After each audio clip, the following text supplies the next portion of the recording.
এই কথাবিলাক আমাক এনে কোৱা হয় যদি ভাবি চাই এই কথাবিলাক আমাক এনে কোৱা হয় আমি গণতান্ত্ৰিকভাবে আমি এই কথাবিলাক সাব্যস্ত কৰিব লাগিব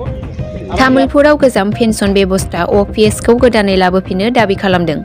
दुलाराय आसाम सोरखारनि एनपिएस कर्मचारि आफादा गोबाव समनिफ्रायनो सोरखारि साख्रिआवलाफोरखौ एनपिएसनिफ्राय फिन अपिएस खालामफिननांगौ दाबि लाबोबाय थानायखौ नुनो मोनबोगासिनो दं सोरखारि साख्रिआवलाफोरनि आजिरा मोननाय जिउआ रैखाथि नागिरनानै गोजाम पेन्सन राहा फिन गायसनफिननायनि दाबियाव दुलाराय आसाम सोरखारि साख्रिआवलाफोरनि एनपिएस सोरखारि आफादनि हांख्रायनायाव तामुलपुर जिल्ला बेंगिरि मावखुलिनि लांगोनायाव गोख्रों खामानि मावनायनि खामानि बेरेखा आरो 2 घन्टा उखैहाब सोमावसारनाय हाबाफारि लादों तामुलपुर जिल्ला कमिटि दुलाराय आसाम सोरखारि एनपिएस कर्मचारि आफादा ভাৰতবৰ্ষৰ লগতে অসমতো অৱশ্যে ভাৰতবৰ্ষত 2004 চনৰ পৰা আৰু অসমত 2005 চনৰ পৰা মাৰ্চৰ পৰা আমাৰ কৰ্মচাৰীসকলৰ আগৰ যি পুৰণি পেঞ্চন ব্যৱস্থা আছিল সেই পেঞ্চন ব্যৱস্থা কেন্দ্ৰীয় চৰকাৰে উঠাই নতুন পেঞ্চন ব্যৱস্থা এনপিএছ নেশ্যনেল পেঞ্চন সিস্টেম ৰাষ্ট্ৰীয় পেঞ্চন ব্যৱস্থা প্ৰৱৰ্তন কৰিলে যি পেঞ্চন ব্যৱস্থাত বহুত পুৰণি পেঞ্চন ব্যৱস্থাৰ লগত পাৰ্থক্য আছে এই নতুন পেঞ্চন ব্যৱস্থাত আমাৰ কৰ্মচাৰীসকলে তেওঁলোকৰ মূল দৰমহাৰ 10%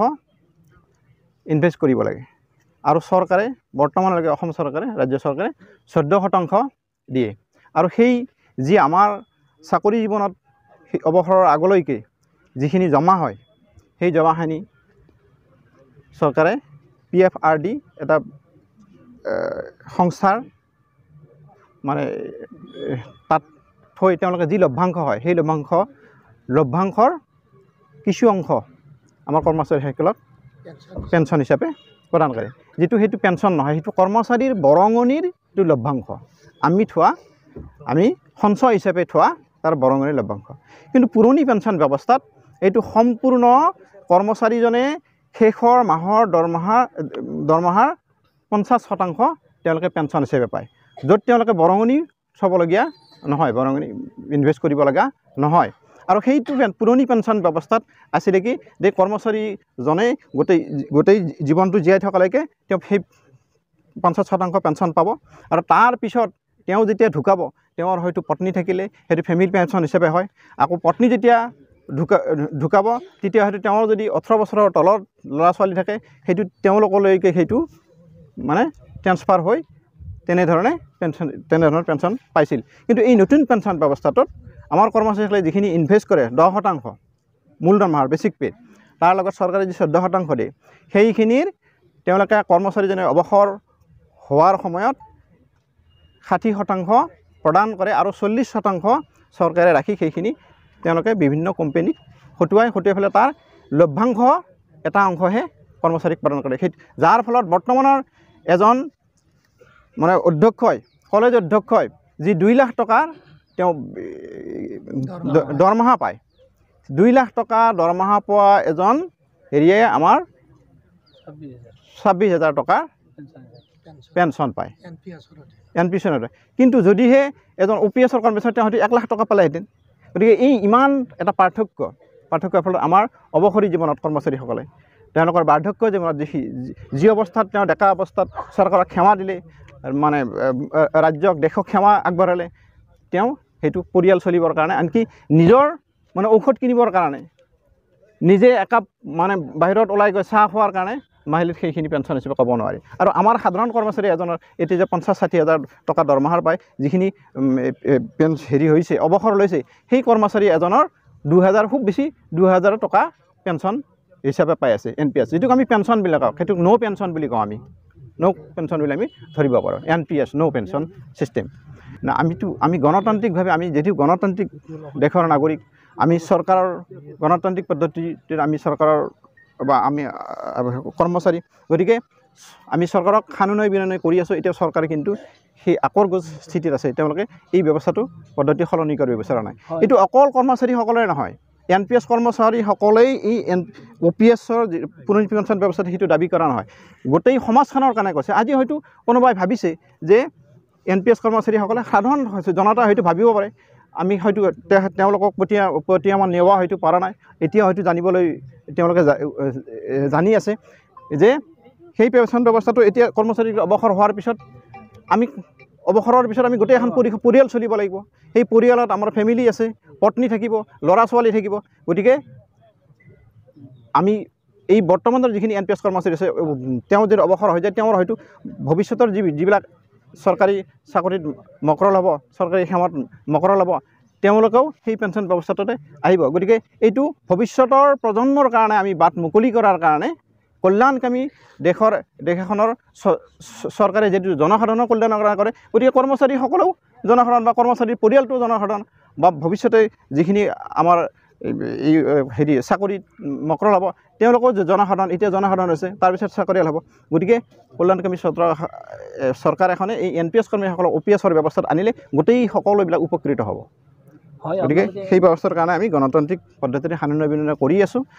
চৰকাৰে এইটো কাণসাৰ দিয়া নাই। কিন্তু এই আমি কেন্দ্ৰীয় চৰকাৰক দোহাই দি আমাৰ ৰাজ্য চৰকাৰে কৰিব বিচৰা নাই। কিন্তু আমি দেখিছোঁ যে বিভিন্ন সময়ত বৰ্তমানৰ যি শাসনৰ গাড়ীত থকা চৰকাৰ আছে, এই শাসনৰ গাড়ীত চৰকাৰ বহু ৰাজ্যতে ভাৰতবৰ্ষৰ মানে ইলেকশ্যনৰ পিছত অন্য দলৰ চৰকাৰ আছে, সেই দলৰ চৰকাৰবিলাকে পেঞ্চন প্ৰদান কৰিছে। কিন্তু আকৌ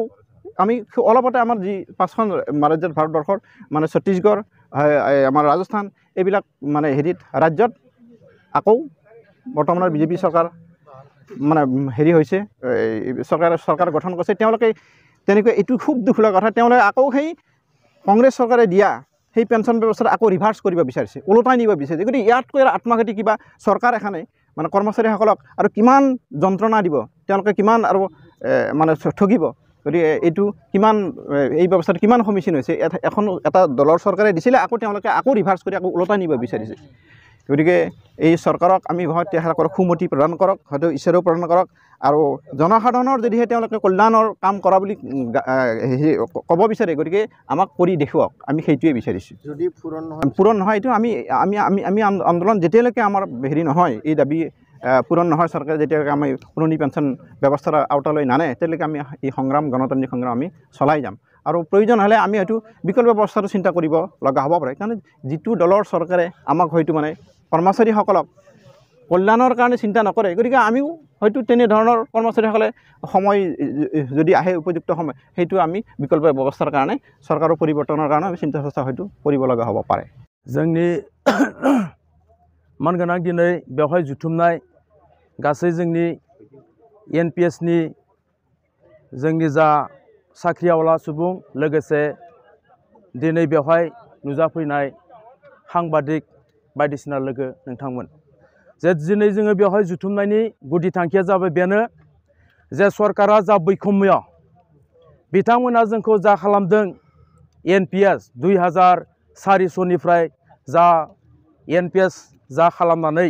जोंखौ जाबायदि बिथांमोना सारप्राइज खालामना दोनदों। मानोना सासे NPS सुबुङा जाबायदि बिथाङा बोराय बैसोआव जेरैबायदि बियो गावनि सोलिनो हायै सोलेरनि समाव जाबायदि एसे बेथनखौ लानानै जोंनिफ्राय ज' दोननाय दोहोनखौनो बिथांमोना इनभेस्टमेन्ट खालामनानै बेखौ जोंनो एसे होनाय, बेवहाय जोंहा जेबो गाव सोलिनायनि जेबो राहाथायानो गैया, मुलि मोनसे जानायनिबो जोंहा जेबो माबा गैया। नाथाय सरकारा दिनै बिसोरो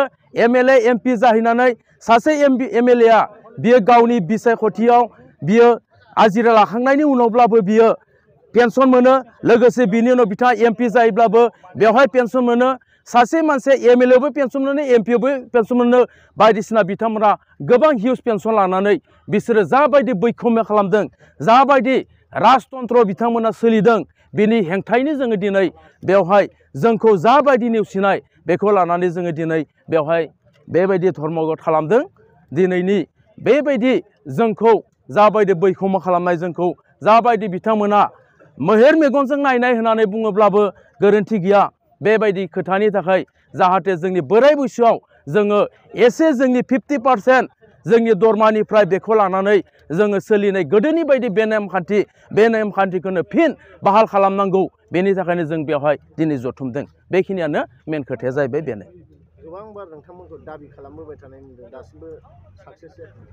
बेवहाय सरकारा जोंनि फारसे गोबां बायदिसिना खालामदों नाथाय बेनि हेंथायै बिथांमोना होआब्ला जोङो बारे बारे जोङो खालामगोन दरखार जायोब्ला जों बेनिख्रुइ गोरानिफ्राय गोरासिन जोङो आन्दोलन खालामनो जों बाध्य खालामगोन माबायदि रोखोमनि आन्दोलन बेवहाय जोङो जंगि आन्दोलन खालामगोन गणतान्त्रिक हिसाबै जों आन्दोलन खालामगोन सरकारनि हेंथायै सरकारा जुदि जोंखौ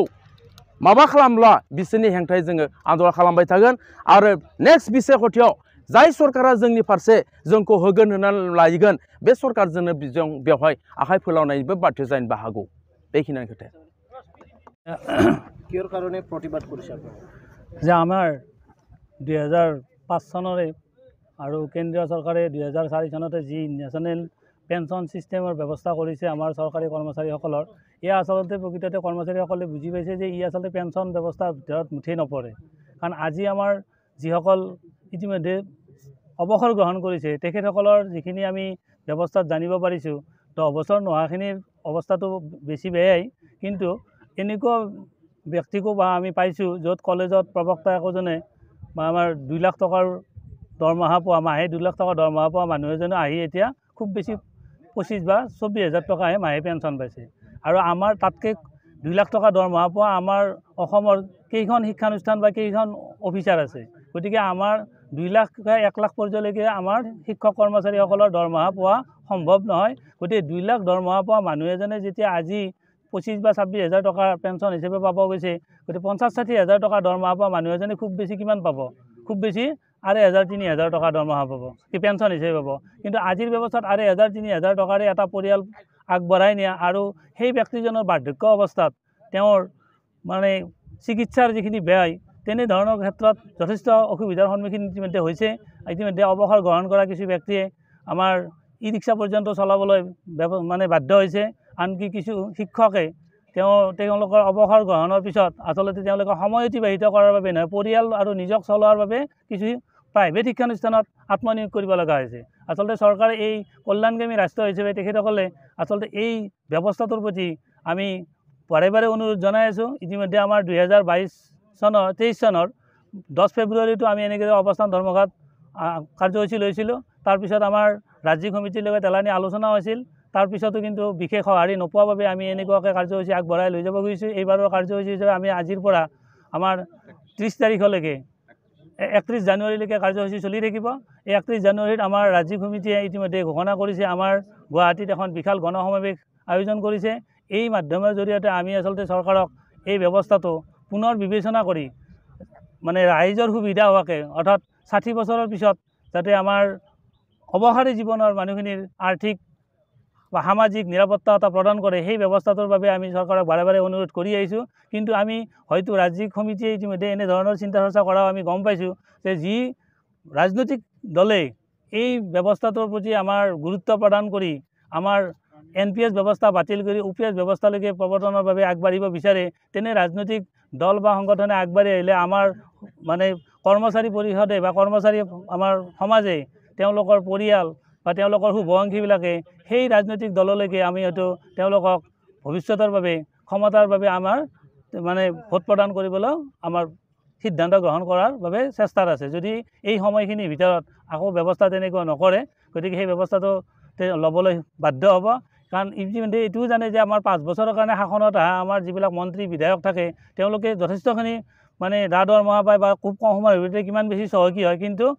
তেওঁলোকৰ আজিও UPS ব্যৱস্থাতে আছে যদি সঁচাকৈ UPS ব্যৱস্থাটো ইমানেই ভাল আচলতে আগে তেখেতসকলে প্ৰথমতে লৈ দেখাওক তাৰপিছতহে আমাক কৰ্মচাৰীসকলক দিয়ক গতিকে তেখেতসকলে এটা সুৰক্ষিত ব্যৱস্থাৰ মাজত থাকিব মানে আৰু আমাৰ কৰ্মচাৰী সমাজক সাধাৰণ মানুহক এটা অসুৰক্ষিত ব্যৱস্থাৰ মাজে ঠেলি নিব এয়া কেতিয়াও গ্ৰহণযোগ্য হ'ব নোৱাৰে ইয়াৰ বাবে আমি প্ৰতিবাদ কৰি যাম আৰু আশা কৰোঁ যিহেতু আমি আমাৰ শাসন ব্যৱস্থাত থকা ৰাজনৈতিক দলৰ আমি জনসাধাৰণ গতিকে আমাৰ কথা তেখেতসকলে মৰ্মে উপলব্ধি কৰিব বুলি আমি আশা কৰিয়েই আছোঁ সেইকাৰণে যদিও আমি কিছুমান আৱেগত ক'ব বাধ্য হওঁ যে আমি হয়তো আমাক যি দলে এই ব্যৱস্থাৰ প্ৰতি আমাৰ ৰাজনৈতিক দলে মানে সহায় কৰে তেওঁলোকলৈকে যাম বুলি আচলতে কিছু ক্ষেত্ৰত আৱেগত ক'ব লগা বাধ্য হওঁ গতিকে আমাৰ এই ব্যৱস্থাটো সোনকালে মানে UPS ব্যৱস্থা প্ৰৱৰ্তন কৰি আমাৰ কৰ্মচাৰী সমাজৰ মানে অবহাৰী জীৱনৰ সুৰক্ষিত কৰাৰ বাবে আমি চৰকাৰক এই মাধ্যমৰ জৰিয়তে আহ্বান জনাইছোঁ। আৰু আজিও আমাৰ অৱস্থান ধৰ্মঘটৰ শেষত আমি আমাৰ অসমৰ মুখ্যমন্ত্ৰী মহোদয়ক এখন মেমৰেণ্ডামৰ জৰিয়তে এই ব্যৱস্থাৰ বিষয়ে অৱগত কৰিম। আৰু এই মেমৰেণ্ডামখন আমাৰ আজি অসমৰ সকলোবোৰ জিলা উপায়ুক্তৰ জৰিয়তে মুখ্যমন্ত্ৰী মহোদয়লৈকে প্ৰেৰণ কৰা হ'ব।